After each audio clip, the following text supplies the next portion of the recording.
सलाम नमस्ते, मैं हूं सलीम अख्तर सिद्दीकी। प्रधानमंत्री नरेंद्र मोदी ने मन की बात में बढ़ते मोटापे पर चिंता जताते हुए खाने के तेल की खपत 10% कम करने का चैलेंज दिया है।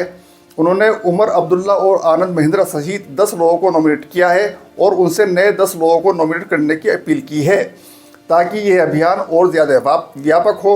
उन्होंने कहा कि खाने के तेल में 10% कमी करने जैसे छोटे छोटे प्रयासों को इस चुनौती से निपटा जा सकता है, यानी कि मोटापे की चुनौती से।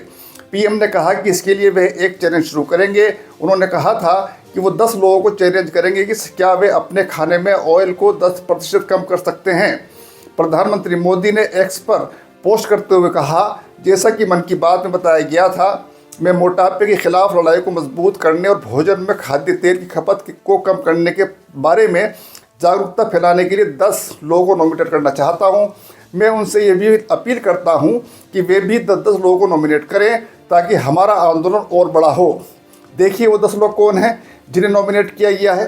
आनंद महिंद्रा, दिनेश लाल यादव निरहुआ, बनू भाकर, मीराबाई चानू, मोहनलाल, नंदन नीलकणी, उमर अब्दुल्ला, आर माधवन, श्रेया घोषाल और सुधा मूर्ति। अब बताइए इनमें से कौन मोटा है जिन्हें मोटापा ख़त्म करने की ज़रूरत है। अगर वे नितिन गडकरी और अमित शाह को भी नॉमिनेट करते तो बात भी सही थी। वैसे भी भारत में मोटापा बढ़ने की महज ज़्यादा तेल खाना नहीं है और भी बहुत कारणों से मोटापा बढ़ रहा है। क्या मोदी इसको जानते हैं? शायद प्रधानमंत्री मोदी नहीं जानते होंगे खाने का तेल 80 से 180 हो गया है, इसलिए लोगों ने 10% तो क्या 50% तेल कम कर दिया है। भारत को खाद्य तेलों की कुल ज़रूरत का 57% हिस्सा आयात करना पड़ता है। क्या खाद्य तेल ही आयात करना पड़ता है? बाकी सभी खाद्य पदार्थों में हम आत्मनिर्भर हैं। इसमें दो राय नहीं कि हमारे देश में मोटापा एक गंभीर समस्या बनता जा रहा है। मोटे लोगों की संख्या के मामले में ये चीन और संयुक्त राज्य अमेरिका के बाद तीसरे नंबर पर है। एक सर्वेक्षण के अनुसार भारत में लगभग 5 में से 1 पुरुष मोटापे से ग्रसित है और अधिक वजन वाली महिलाओं का अनुपात 20.7% दर्ज हुआ है। क्या भारत में मोटापा अधिक तेल खाने की वजह से ही बढ़ रहा है? एक सर्वे के अनुसार शहरीकरण और आर्थिक विकास के कारण 1999 के बाद से भारतीयों का वजन लगातार बढ़ रहा है। तकनीक और इंटरनेट के आने से लोगों को आलसी बना दिया है और उन्हें गुणवत्ता की बजाय सुविधा का चयन करने के लिए प्रोत्साहित किया गया है। मुंबई, दिल्ली, कोलकाता, अहमदाबाद, हैदराबाद और चेन्नई जैसे मेट्रो शहरों में डायबिटीज़, उच्च रक्तचाप, हृदय रोग और अन्य जीवन शैली विकार बढ़ रहे हैं और अधिक से अधिक लोग, युवा और बुजुर्ग, समान रूप से अतिरिक्त शारीरिक वजन और जोड़ विकारों के अतिरिक्त दबाव महसूस करते हैं। पिछले दशक से भारत में घरों में खाने के रुझानों और सेवन में एक परिवर्तन देखा गया है। चीनी, वसा और मांस की खपत बढ़ गई है और साबुत अनाजों के सेवन में स्थिर गिरावट देखी जा रही है। वसा ही वो एक मुख्य पोषण तत्व समूह है जिसकी प्रति व्यक्ति खपत में स्पष्ट रूप से वृद्धि दर्ज की गई है। भारतीयों की पारंपरिक खान पान की एक साथ बैठकर एक भव्य भोजन करने की आदत के बजाय आजकल किसी को भी चलते फिरते कम से कम समय में जब चाहे कुछ भी खाने पीने को मिल सकता है। इसने निष्क्रिय जीवन शैली के साथ साथ प्रसंस्कृत पैकेज किए गए खाद्य पदार्थों का सेवन बढ़ा दिया है जो ट्रांसफैट और असंतृप्त चीनी में उच्च होता है। प्रधानमंत्री को चीनी भी कम रखने का चैलेंज दिया जाना चाहिए। चीनी आयात नहीं करनी पड़ती, शायद इसलिए प्रधानमंत्री ने चीनी का जिक्र नहीं किया।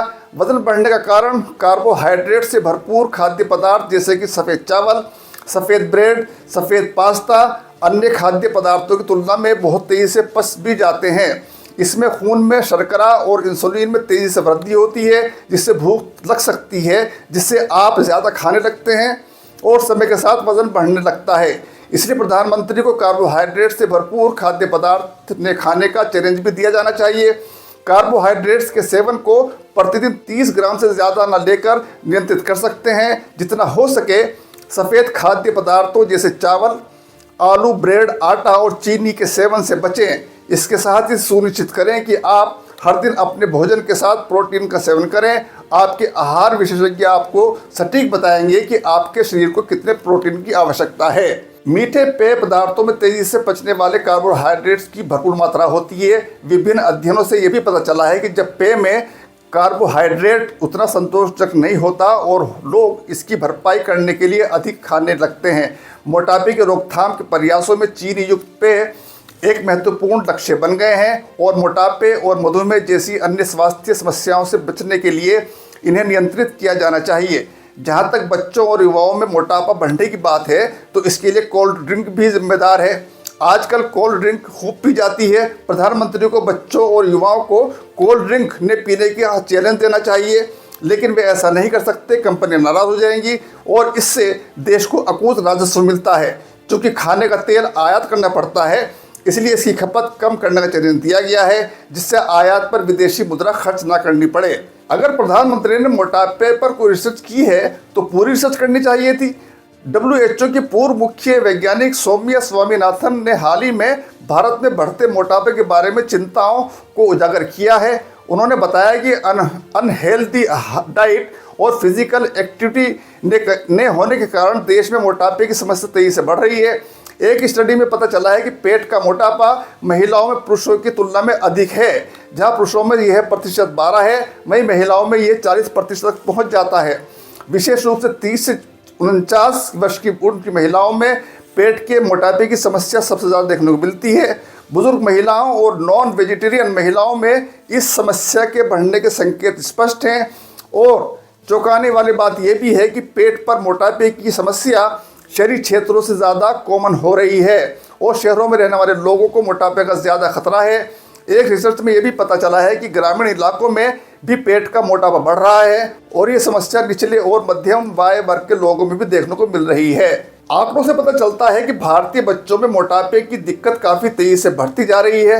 मोटापे से ग्रस्त बच्चों की संख्या के मामले में भारत दुनिया में दूसरे स्थान पर है। एक अनुमान के अनुसार भारत में करीब 8.4% बच्चे मोटापे का शिकार हैं। स्वास्थ्य विशेषज्ञ कहते हैं कि कुछ दशकों पहले की तुलना में अब बच्चों की शारीरिक सक्रियता काफ़ी कम हो गई है, जिसे इस समस्या के लिए सबसे बड़े कारण के रूप में देखा जा रहा है। बच्चों में शारीरिक गतिविधि की कमी होने, जैसे बाहर कम खेलना, दौड़ भाग में कमी, आउटडोर गेम्स में नहीं हिस्सा लेना, इसका मुख्य कारण है। इसके अलावा स्क्रीन के सामने ज़्यादा समय बिताना, जैसे मोबाइल कंप्यूटर पर अक्सर लगे रहना, जंक फूड्स और सॉफ्ट ड्रिंक्स का अधिक सेवन करना, शहरी निवास और पारिवारिक सामाजिक स्थितियां भी वजन को बढ़ाने वाली हो सकती हैं। इस तरह हम देखते हैं कि मोटापा सिर्फ तेल खाने से नहीं होता है। इसलिए तेल की खपत कम हो यह तो सही है, लेकिन जो अन्य कारण हैं उनको भी प्रधानमंत्री को ध्यान देना चाहिए था। और चीनी, कोल्ड ड्रिंक्स और वो चीज़ें जिनसे मोटापा बढ़ता है, ख़ासतौर से बच्चों का, उसको भी चैलेंज दिया जाना चाहिए। आखिर सवाल ये है कि प्रधानमंत्री ने सिर्फ तेल को ही क्यों चुना। बहुत बहुत शुक्रिया। सलाम, नमस्ते। मैं हूँ सलीम अख्तर सिद्दीकी।